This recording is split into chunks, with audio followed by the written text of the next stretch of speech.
Assalamualaikum warahmatullahi wabarakatuh. Kembali lagi di channel Abizar 3F. Salam sehat, salam ikhlas, dan salam bahagia. Di video sebelumnya kita telah mereview bagaimana cara memahami penyakit GERD anxiety dan bagaimana cara penyembuhannya.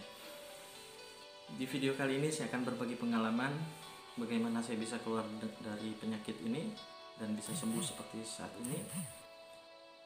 Mohon digarisbawahi bahwa saya hanya berbagi pengalaman karena saya bukan seorang dokter dan juga bukan seorang praktisi kesehatan. Jadi yang saya share hanyalah berbagi pengalaman apa yang saya rasakan dan apa yang saya lakukan. Banyak kawan-kawan yang bertanya-tanya apa hubungannya pikiran dengan lambung, dengan perut. Sangat ada hubungannya sekali, sangat dekat. Kolerasinya antara otak dengan lambung yaitu sistem saraf yang selaras. Sistem saraf yang selaras, bahwa pada saat embrionya itu yang satu jadi otak dan yang satunya jadi lambung. Bahkan yang lebih uniknya lagi ada saraf ada hormon kebahagiaan, yaitu serotonin namanya kalau nggak salah. Itu hormon kebahagiaan yang 80% dihasilkan oleh lambung dan adanya di saraf pusat. Kawan-kawan semua yang mungkin sekarang sedang mengidap penyakit GERD dan anxiety, izinkan saya menyapa kalian. Kalian tidak sendiri. Banyak sekali yang mengalami permasalahan seperti kalian, keluhan seperti kalian, dan sembuh. Saya ulangi, kalian tidak sendiri, bahwa penyakit yang kalian alami di muka bumi ini banyak yang mengalaminya dan sembuh. Apa saja yang saya lakukan ketika saya sedang mengalami penyakit GERD dan anxiety ini? Secara fisik dan secara fisikis itu memang harus kedua-duanya dijalani. Jadi ada orang yang kena penyakit GERD dan anxiety sudah berbulan-bulan mengkonsumsi obat dokter, penyakit spesialis dalam, kok tidak kunjung sembuh. Mungkin itu karena tidak dilakukan pendekatan kedua-duanya. Jadi secara fisikis dan secara fisik itu memang harus diobati, karena yang saya bilang tadi itu ada hukum timbal balik, karena bermasalah di perut dan juga ada permasalahan sedikit di otak. Nah, jadi agak sedikit unik penyakit ini ya. Apa yang saya lakukan? Yang pertama, secara fisik saya lakukan olahraga secara rutin 5 kali seminggu.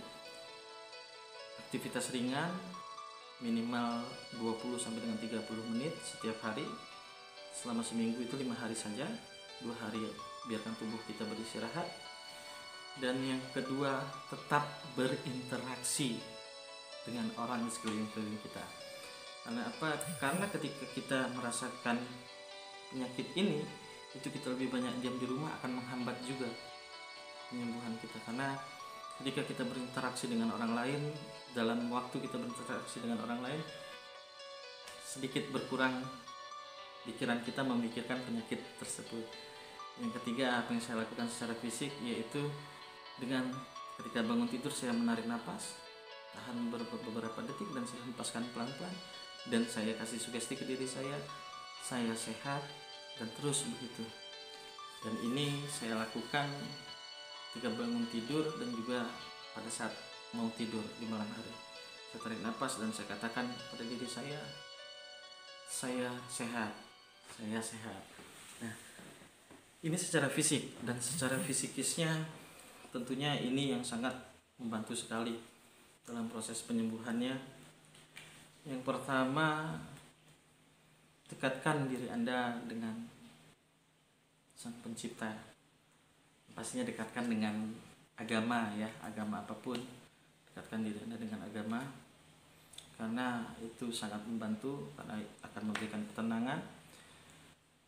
Metode apa saja yang saya lakukan ketika saya sedang mengalami penyakit GERD secara fisikis? Ketika saya buang air besar, nah, jadi ini agak unik nih.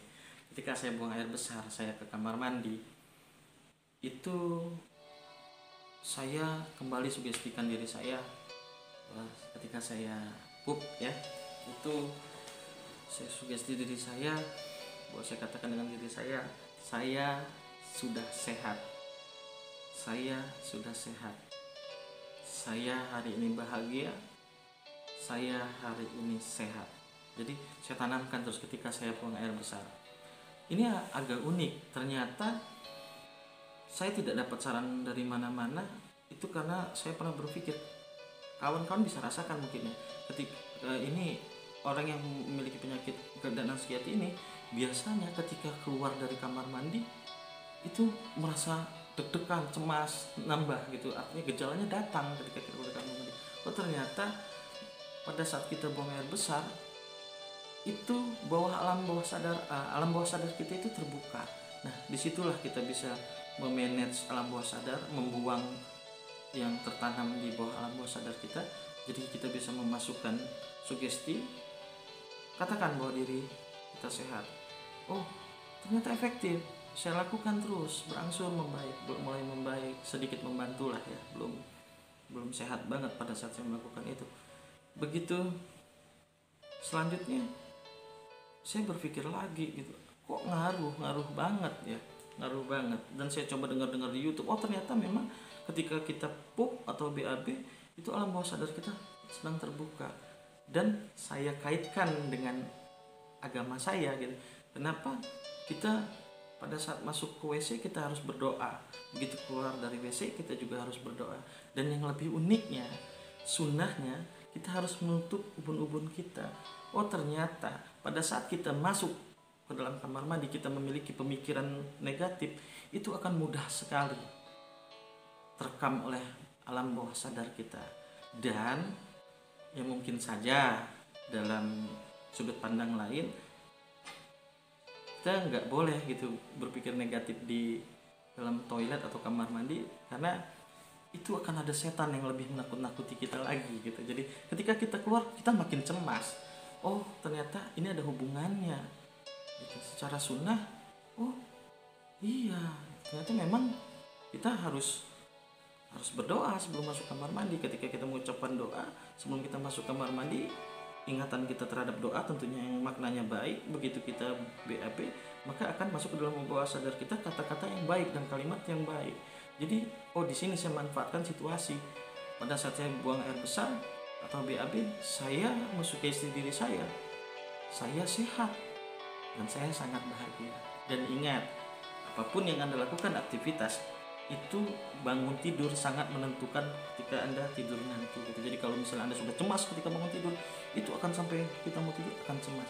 Jadi begitu saya BAB, saya tanamkan sugesti ke diri saya bahwa saya sehat. Yang kedua, gunakan ventilator. Jadi ketika kita sedang mengalami anxiety, kecemasan, itu butuh teman untuk mencurahkan apa yang kita cemaskan.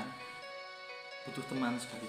Pada awalnya saya merasa heran kenapa dengan diri saya seperti ini, cemas yang nggak jelas atau apa. Dan alhamdulillahnya saya menemukan seorang teman yang mungkin sekarang sudah saya anggap abang sendiri, yaitu Bang Ferry ya. Mungkin kalau dia nonton video ini, makasih Bang Ferry karena sudah sangat membantu. Jadi butuh sharing, dan kebenaran dia sudah pernah mengalami penyakit GERD ini dan anxiety ini. Dan saya tanya, Bang ini seperti ini bla bla bla bla. Dia hanya jawab satu, ya memang seperti itu penyakitnya. Dan ketika dia berbicara seperti itu, agak meringankan beban pikiran saya gitu, yang kecemasan saya yang sangat takut ada apa, seperti apa, tanda tanya dalam diri saya itu terbantu dengan saya bercerita dengan orang yang tepat. Jadi ketika Anda mengalami penyakit ini, Anda harus cari orang yang tepat. Saya rasa segini dulu kawan-kawan pembahasan kita dalam video ini, dan akan saya lanjutkan di part yang ketiga. Salam sehat untuk kita semua, jaga selalu kebahagiaan dan selalu ikhlas tentunya. Dan jangan lupa dukung terus channel Abijar 3F, dan jangan lupa juga subscribe, like, dan komen. Kita ketemu lagi di video memahami GERD dan anxiety dan juga terapi pemulihannya di part 3. Wassalamualaikum warahmatullahi wabarakatuh.